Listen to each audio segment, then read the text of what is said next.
તારીખ 19/5/2025ના રોજ વાગરા ટાઉનમાં એક લૂંટનો બનાવ બનેલો હતો, જેમાં ઓમ જ્વેલર્સની જે સોનીની દુકાન છે તેમાં એક ઈસમે આજે ફરિયાદી છે તેમના મોઢા ઉપર મરચાં તથા મીઠાની પાવડરની ભૂકી નાખી અને એમની દુકાનમાંથી સોનાની 5 ચેન, એક સેટ એમ મળી લગભગ 3,65,000ના મત્તાની લૂંટ કરી અને મોટરસાઇકલ પર ભાગી ગયેલો હતો. જે ગુનાની તપાસ દરમિયાન વડોદરા રેન્જના પોલીસ મહાનિરીક્ષક શ્રી સાહેબશ્રી તથા ભરૂચ પોલીસ અધિક્ષક સાહેબશ્રી નાઓની આ ગુનો ડિટેક્ટ કરવા સૂચના આપેલી હતી. જે અનુસંધાને વાગરા પોલીસ સ્ટેશનના police inspector Shri SD Phultariya નાઓએ અલગ અલગ ટીમો બનાવી અને આ ગુનાની શોધખોળ ચલાવી રહેલા હતા. જે દરમિયાન તેઓને વુમેન ઇન્ટેલિજન્સ તથા ટેકનિકલ સર્વેલન્સના આધારે એવી માહિતી મળેલ કે રોજા ટંકારિયા ગામનો એક ઈસમ રાકેશ જસુભાઈ પ્રજાપતિ નાઓએ આ લૂંટ કરેલી છે. જે અનુસંધાને તેની તપાસ કરતાં તેની પૂછપરછ કરતાં સદર ઈસમે આ લૂંટ કરેલ હોવાની હકીકત જણાઈ આવતા આ ગુનાના કામે તેઓની આજરોજ સવારના કલાક 4 વાગે અટક કરવામાં આવેલ છે. અને આ ગુનામાં જે લૂંટમાં ગયેલ જે મુદ્દામાલ છે સોનાનો અલગ અલગ ચેન તથા સેટ 3,65,000ની મત્તાની રિકવરી પૂરેપૂરી કરવામાં આવેલ છે તથા ગુનામાં વપરાયેલ મોટરસાઇકલ, મોબાઈલ તેની પણ રિકવરી કરવામાં આવેલ છે. અને આ ગુનાની તપાસ હાલમાં તેઓ આગળ ચલાવી રહેલ છે. સાહેબ, આ જે આરોપી છે એનો કોઈ ગુનાહિત ભૂતકાળ છે કે કેમ? ના, હાલમાં તો આરોપીનો કોઈ ગુનાહિત ભૂતકાળ જણાઈ આવેલ નથી. ઓકે, આ ઘટનાના જે સાહેબ CCTV સામે આવ્યા હતા એમાં સોનીની પણ બેદરકારી જણાઈ આવે છે, તો એ વિશે તમે કોઈ પ્રજાને સંદેશ આપશો? હા, તમામ જે આ ઘટના બની, જે બનાવ એમાં જે ફરિયાદી છે એ આ બનાવ દરમિયાન જે લૂંટ થઈ એ દરમિયાન પોતે પોતાના મોબાઈલમાં વ્યસ્ત હતા, જેના કારણે આ લૂંટનો ગુનો બનેલો હતો.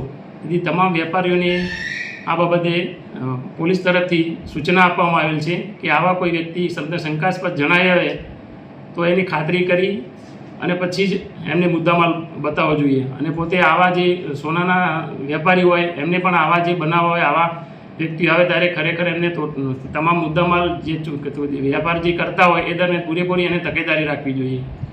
આરોપીએ ગુનાને અંજામ આપતા પહેલાં કોઈ રેકી કરેલી હતી? હાલમાં તો આરોપીની જો પૂછપરછ ચાલુ કરી રહેલ છે, ચાલુ છે અને રિમાન્ડ મેળવવાની કાર્યવાહી પણ ચાલુ છે. પૂછપરછ દરમિયાન હજુ કોઈ વિગત હજુ હાલમાં જણાઈ આવેલ નથી, પણ તપાસ દરમિયાન જો વિગત બીજી કોઈ જણાઈ આવશે તે બાબતે આગળ તપાસ કરવામાં આવશે. ઓકે, એના કોઈ સાથીદાર હોય આમાં સપોર્ટ કરનારી કોઈક સામે આવ્યું છે? હાલમાં કોઈ હકીકત દરમિયાન કોઈ તપાસમાં જણાઈ આવેલ નથી સાથીદારો, પણ રિમાન્ડ દરમિયાન તથા બીજી આગળની જે તપાસ દરમિયાન એમાં કોઈ આવશે તો એની પણ આ ગુનાના કામે ધરપકડ કરવામાં આવશે.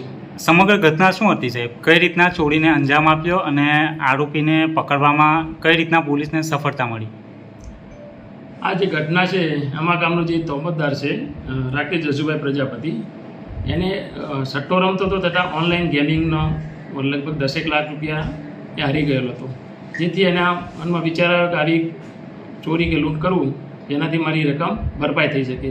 જેથી એને સોનીની દુકાનમાં લૂંટ કરવાનો પ્લાન કરેલો હતો. અને જે પોતે લગભગ હાલમાં તપાસ દરમિયાન એકલો જ લૂંટ કરવા આવેલ છે અને લૂંટ કર્યા બાદ મોટરસાઇકલ પર ભાગી જવાનો પ્લાન હતો.